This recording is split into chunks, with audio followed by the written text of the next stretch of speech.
खुलुमबाय गिबि गिबियावनो लाइमोन आफाद दुलाराय बाथौ गौथुमनि जानानै आङो जोंनि बाथौ सिबियारि रायजो राजा जोंनि लाइमोन माइनाव गासैनिसिमबो आंनि गोसो गोरबोनि खुलुमनायखौ आं बावहरदों। बे समाव जोङो जोंनि लाइमोन आफाद दुलाराय बाथौ गौथुमा जोंनि थांखिखौ जाफुंहोनो थाखाय जोङो मोनसे मट' लादों। बे मट'आनो जाबाय जोंहा जोंनि बाथौ धोरोमखौ जौगाहोनो आरो फेहेरनो थाखाय आरो जोंनि आर'जनि जि खारथि बेखौ जों बोहैहोबाय थानो थाखाय जों फोसाब सोलों आरो जौगाखां मोनसे मट' लादों। बे फोसाब सोलों आरो जौगाखां बे मोन्थोरखौनो लानानै जोङो लाइमोन आफादा मोनसे आर'ज बादायलायनाय हाबाफारि जों लादों। बे आर'ज बादायलायनाय हाबाफारिनि थाखाय जोङो मोनसे लाइमोन आफादा बादाय खान्थि फारिलाइ मोनसे जोङो फोसावनायबो जादों।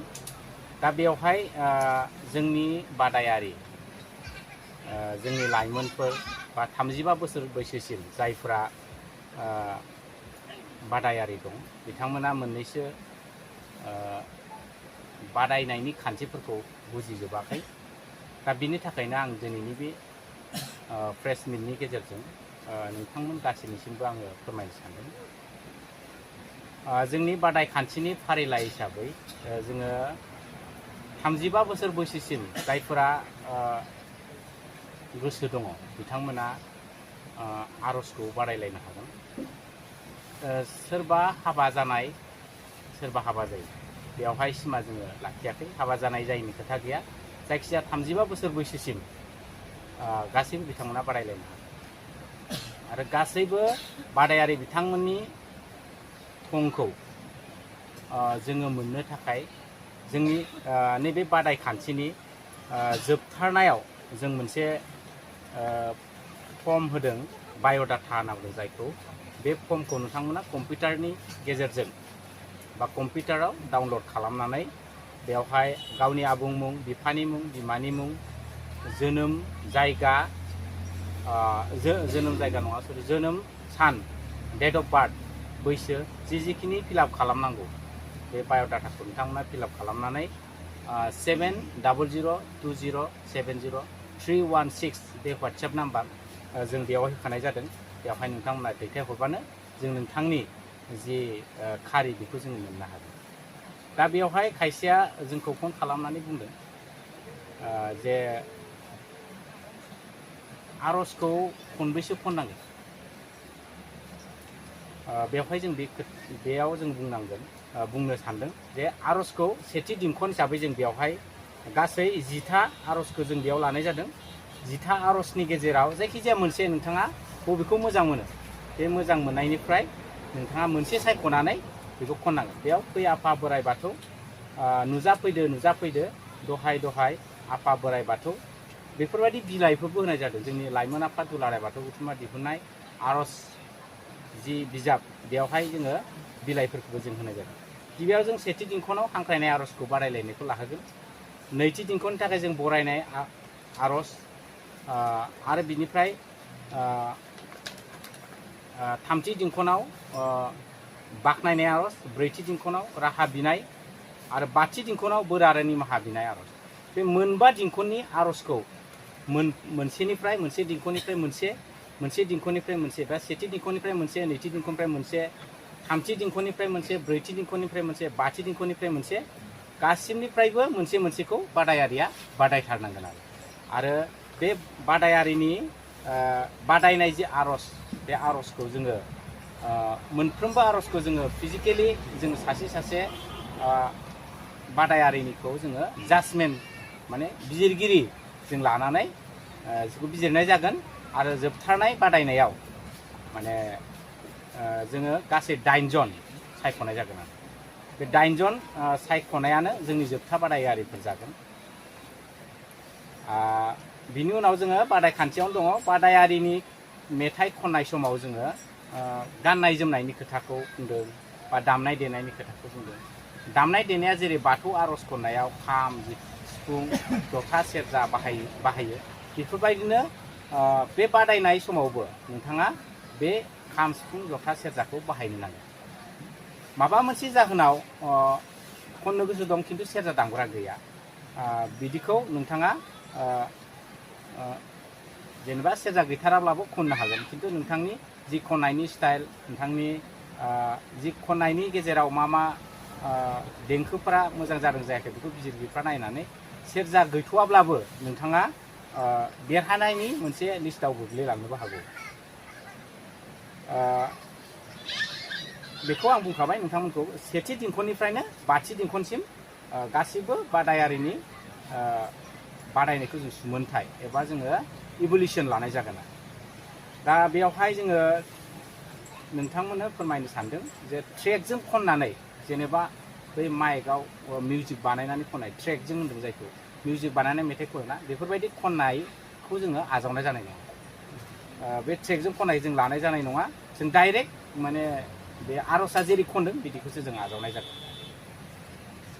बे समाव जोङो बुंनो सानदों जे बादायगिरिफोरा भिडिअखौ जेसेबां हायो गुसुं, जेनेबा 5 मिनिटनिफ्राय 7 मिनिटनि गेजेराव खालामनांगोन, बा बाराद्राय गोलाव खननायखौनो खननाय, गिबि खननायखौनो आरो खनफिनबाय थानाय बेफोरबायदि खालामालासिनो एसे गुसुङैनो खालामोब्लाबो नोंथाङा बेसेबां मोजां खनो बेखौ जोङो बुजिनो हागोन।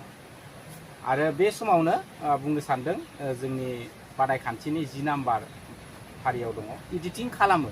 खायसे खायसे आर'जखौ खननानै इडिटिं खालामनानै जोंनो हरगोन, बेखौ जों गनायनाय जानाय नङा। मानो होनबा जोंसो इडिटिं खालामगोन, जोंनि मानसियासो, जोंनि सायख'गिरिफ्रासो बेखौ इडिटिं खालामनानै बे भिडिअखौ हगारनाय जागोन। नोंथांमोना इडिटिं खालामखाबाथ' बै जायफोरा गुबुना हरदों बिनिख्रुइ साबसिन जाना फैखागोन ना, बेनिखायनो जों इडिटिं खालामनायखौ जों गनायनाय जानाय नङा। आरो बादायारि बिथांमोना बेवहाय जों होनाय बायदिब्ला भिडिअखौ नोंथांमोना 7 रिंगानि खालामनांगोन, बा बाराद्राय गोलाव खननायखौनो खननाय, गिबि खननायखौनो आरो खनफिनबाय थानाय बेफोरबायदि खालामालासिनो एसे गुसुङैनो खालामोब्लाबो नोंथाङा बेसेबां मोजां खनो बेखौ जोङो बुजिनो हागोन। आरो बे समावनो बुंनो सानदों जोंनि बादायखान्थिनि 10 नाम्बार फारियाव दङ इडिटिं खालामो। खायसे खायसे आर'जखौ खननानै इडिटिं खालामनानै जोंनो हरगोन, बेखौ जों गनायनाय जानाय नङा। मानो होनबा जोंसो इडिटिं खालामगोन, जोंनि मानसियासो, जोंनि सायख'गिरिफ्रासो बेखौ इडिटिं खालामनानै बे भिडिअखौ हगारनाय जागोन। नोंथांमोना इडिटिं खालामखाबाथ' बै जायफोरा गुबुना हरदों बिनिख्रुइ साबसिन जाना फैखागोन ना, बेनिखायनो जों इडिटिं खालामनायखौ जों गनायनाय जानाय नङा।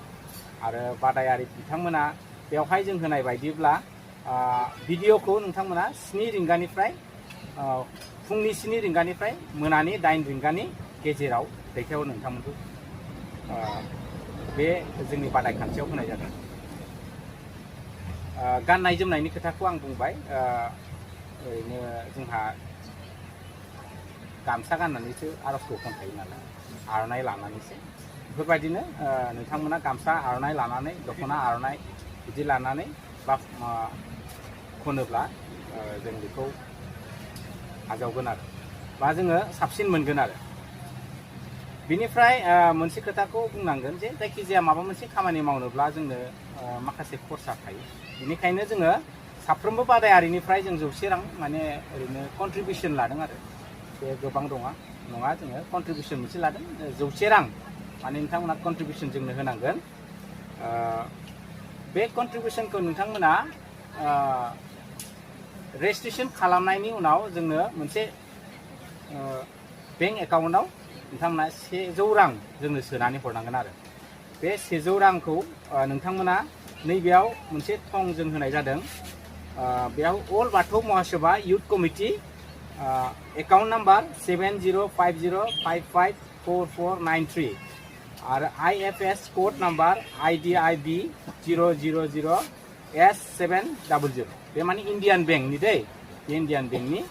दा बेवहाय नोंथांमोना बे एकाउन्ट नाम्बाराव जोंनो फनपे, गुगोल पे बा कम्पिउटार माबा मोनसे राहाजों नोंथांमोना जोंनो कन्ट्रिबिउसनखौ दैथायहरनो हागोन आरो। बेवहाय जोङो होदों 14 नाम्बाराव जोंनि जागायजेननाय खालारखौ जोङो 12 जुलाइआव जों होदोंमोन आरो 10 आगष्टसिम जोङो लानाय जागोन होननानै बेखौ फोसावनाय जादोंमोन आरो। दासिम गोबां बादायारिफोर जोंनियाव फैयाखै, बिनिखायनो नोंथांमोनखौ बे समखौ जोङो होसोनो हानाय बायदियै सम बायदि नोंथांमोना जोंनो गाव गावनि खारिखौ हरो बेखौ जों खावलायनाय जाबाय। आरो नोंथांमोन जेखिनि बादायगोन बे बादायनायनि भिडिअफोरखौ जोङो दोरोङारि खौरां बे जोंनि दोरोङारि खौरां बिजों वेब पर्टेलनि गेजेरजों जोङो फोसावबाय थानाय जागोन। आरो बादायगिरिनि भिडिअखौ 5 दिंखनाव लास्टाराव जोङो लाइक कमेन्ट शेयार बेखौ जों नायगोन। जोंनि गासैबो दैदेनगिरिफोर नायगोन आरो बिजिरगिरि नोंथांमोना माबोरै खनदों, सोर बेसेबां लाइक खालामदों, सोर बेसेबां शेयार खालामदों, सोर बेसेबां कमेन्ट खालामदों बेखौ नायनानै जोंनि फिजिकेल जिखिनि जोङो नोंथांमोनखौ माबा खालामगोन इभुलेसन लागोन बेजों प्लास खालामनानै नोंथांमोननि रिजाल्टखौ जों दिहुनगोन आरो।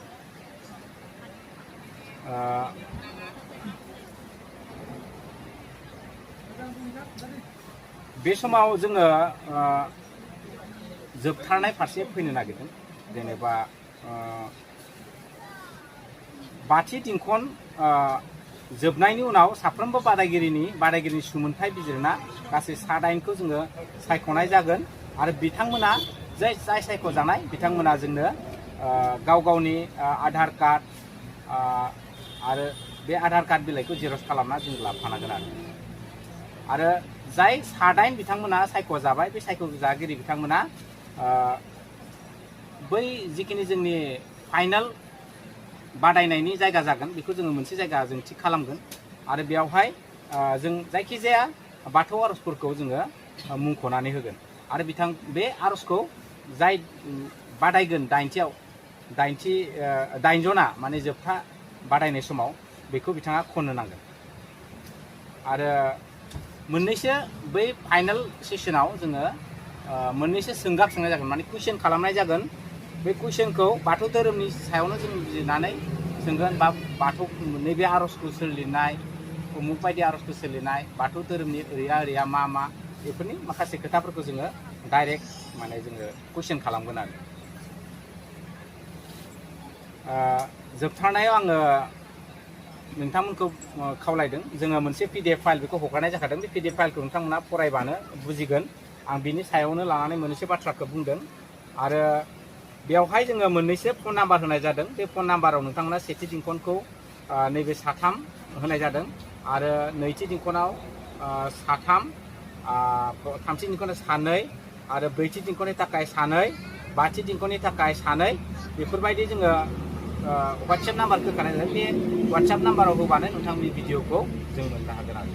जोबथारनायाव नोंथांमोननि खाथियाव आं बुंनो नागिरदों बान्था, जाय बिथाङा सेथि बान्थाखौ आवग्रिनो हागोन बिथांनो नोगोद जोङो 15,000 माने 15,000 15,000 रां जोङो बान्था होगोन आरो गांसे फोरमान बिलाइ, नेरसोन बान्था, धोरोम बिजाब गांसे बेफोरबायदि आर'नाइ गांसे होनानै जोङो मान बावगोन। आरो नैथि बान्थानि थाखाय जों 11,000, थामथि बान्थानि थाखाय 7,000 आरो थुलुंगा बान्थायाव जोङो जायखिजाया 7 लागोन। बे 7खौबो जोङो 3,000 करि जोङो दान बान्था होगोन। बे दान बान्था होनाया गोबां गिदिर जोंनि थाखाय नोंथांमोननो बान्था होनाय नङा, जास्ट जोंनि हाबाफारिखौ समायना खालामनो थाखाय जों बे बान्थाखौ लाखिनाय जादों। दा जोबथारनायाव आङो लाइमोन आफाद दुलाराय बाथौ गौथुमनि जानाय नोंथांमोनखौ खनसे खुलुमफिनदों आरो जोंनि जि फोसाब सोलों आरो जौगाखां बे मोन्थोरखौ लानानै जोंनि लाइमोन आफादनि आफादगिरि मानगोनां राजेश बसुमतारी बिथाङा नोंथांमोनखौ खावलायनो थिनदों जे बयबो गोनो गोथो जायालासिनो जोंनि हाबाफारियाव बाहागो लायो आरो बाहागो लानानै जोंनि जि थांखि बे थांखिखौ जाफुंहोयो। बेखौनो आङो नोंथांमोननो फोरमायनो जाबाय।